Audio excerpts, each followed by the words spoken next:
Have you ever had Colcannon before? It's really good, like mashed potatoes with cabbage. Well, we've made it into a soup and it's even better. This is like one of my favorite soups. It's so easy to make. I'll show you how to do it. Here we go. Hey everybody, this is Dylan. You know I'm all about making those fast, simple recipes so that you stick to your healthy plant-based diet, free of the added salt, oil, and sugar. This is one of those recipes, as you can imagine. A lot of people say, oh, winter is a time for soups. They're so warming. No, all year long is a time for soup. I love soups every single day, really, but it's usually weekly. This is a Colcannon soup. It's an Irish play on the mashed potatoes and cabbage dish, and it is really, really good. You're gonna see how easy it is. Reebs, get in here and let's make some Colcannon soup.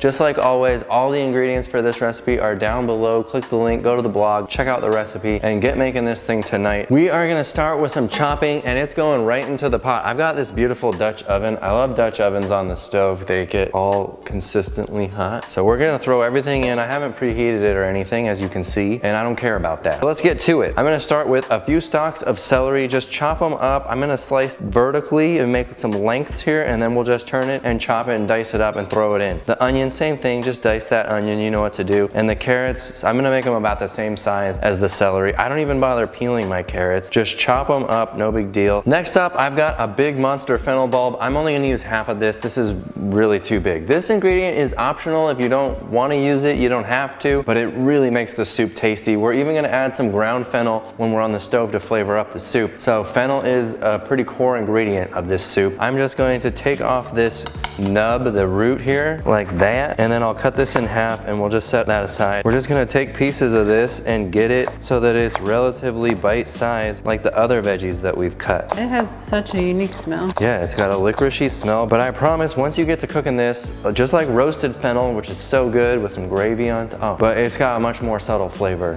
when it's cooked into the soup. Garlic, you know what that means. I'm using the fresh stuff. Yes, you can use the minced stuff in the jar from Costco. I love the cheater garlic, but we're going fresh. So let's get to smashing. I've got my garlic rock. You know what to do, y'all. Bust this thing up into cloves. I'll use like 4 of these monster cloves. You can almost do this soup as a totally dump and go, but I would still put the cabbage in later because you don't want to overdo it on the cabbage. You could even do this in the Instant Pot, and you could add the cabbage when you open it up and just kind of stir it in and let it cook for a few more minutes. Garlic complete. Wash your garlic press, PSA. This is a pretty big cabbage, but it does shrink in the soup. You want like a medium-sized cabbage for this, and I'm gonna take pieces of it at a time, chop it up like you would do for coleslaw. You can use your food processor for this if you want to, and I'm just throwing my cabbage in another bowl so we have quick, easy access to it later. And finally, some purple potatoes. You don't have to peel them, you can just give them a nice scrub and chop them up. I like them peeled for this. I don't know why, I guess it's just habit. You could do this with— I thought they're red. Red. Yeah, they're red. You're right. They're called red potatoes. And then we're just gonna chop these up into nice bite-sized pieces. We'll throw them in this bowl because we're gonna add them after we start sauteing all the veggies on the stove. It is stove time, y'all. We've got a nice hot burner, and I'm just gonna saute these with a little bit of veggie stock. I like this Pacific brand veggie stock, low sodium. It's a very tasty veggie stock. And I just saute with a little bit, pour it in, and each time your pan dries out, you just add a little bit of stock to keep it from sticking. Very, very simple. No need to cook with oil. Make it healthy. Still, don't cry. Oh, the onions got me right there. This is such a beautiful soup. While we're at it, I'm just gonna start grinding some pepper. This is some black pepper, simple. I had a little more juice. Sounded like it was sticking. This is the ground fennel seed. Throw that in there. We're gonna throw in a couple of bay leaves. We can wait on that. And I love the Well Your World Stardust for this. You don't need it, it's not required, but it gives it a nice salty flavor. So I like to throw in a teaspoon or so of our Stardust. It's super tasty. Get it online. This video is sponsored by Well Your World Stardust. Free shipping on all USA orders, $50 or more. Thank you. I'm gonna throw all the rest of this veggie stock in. This was a whole quart of veggie stock, and of course, remember, the whole recipe is down below. Just click the link and throw in all those beautiful potatoes, and let's get them cooking too. You might need a little more liquid. We'll just supplement with a little bit of water.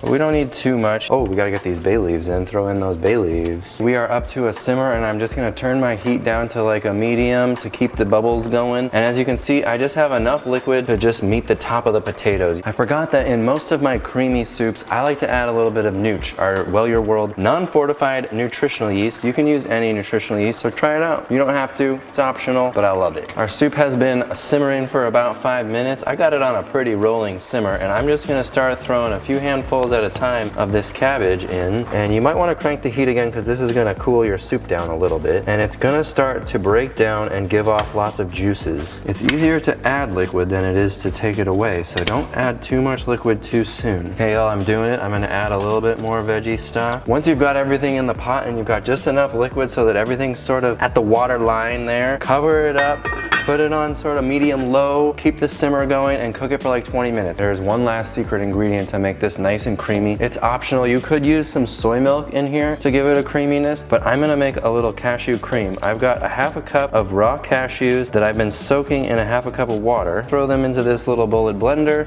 and we'll blend this up into a cashew cream that we'll add once everything's done cooking. Let's stir in that creaminess. Oh my. Throw on a little bit more black pepper, and let's have a taste. It's hot. I love this soup. The carrots, celery, onion, the cabbage is so good. The potatoes are nice and soft, but they stay together. Oh, Reeves, come have a taste of this. You're gonna love it. It's burning my fingers, but it looks so good, so creamy. It's impossible. Let me just blow on a spoon for like 10 minutes.